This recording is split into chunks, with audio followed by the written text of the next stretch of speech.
காளீஸ்வரி நிறுவனம் 90 கோடி ரூபாய் அளவுக்கு வருவாயை மறைத்து வரி ஏய்ப்பு செய்திருப்பது தெரியவந்துள்ளதாக வருமான வரித்துறை வட்டாரங்கள் தெரிவிக்கின்றன.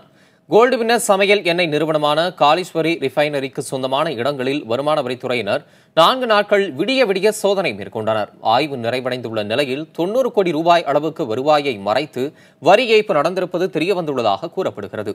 அந்த தொகைக்கான வருமான வரி செலுத்தி விடுவதாக காளீஸ்வரி நிறுவன தரப்பில் வருமான வரித்துறையிடம் உறுதியளிக்கப்பட்டுள்ளதாகவும் தகவல்கள் தெரிவிக்கின்றன. வருவாயை மறைப்பவர்கள் தாமாக முன்வந்து அதை தெரிவித்து அபராதத்துடன் வரியை செலுத்த மத்திய அரசு ஏற்கனவே 2 முறை கால அவகாசம் அளித்தது. அப்போதும் வரி செலுத்தப்படாத நிலையில் காளீஸ்வரி நிறுவனத்தின் வரி ஏய்ப்பு இப்போது தெரியவந்துள்ளதால் அந்நிறுவனம் 90 கோடி ரூபாய்க்கு 107% வரி செலுத்த நேரிடும் என கூறப்படுகிறது.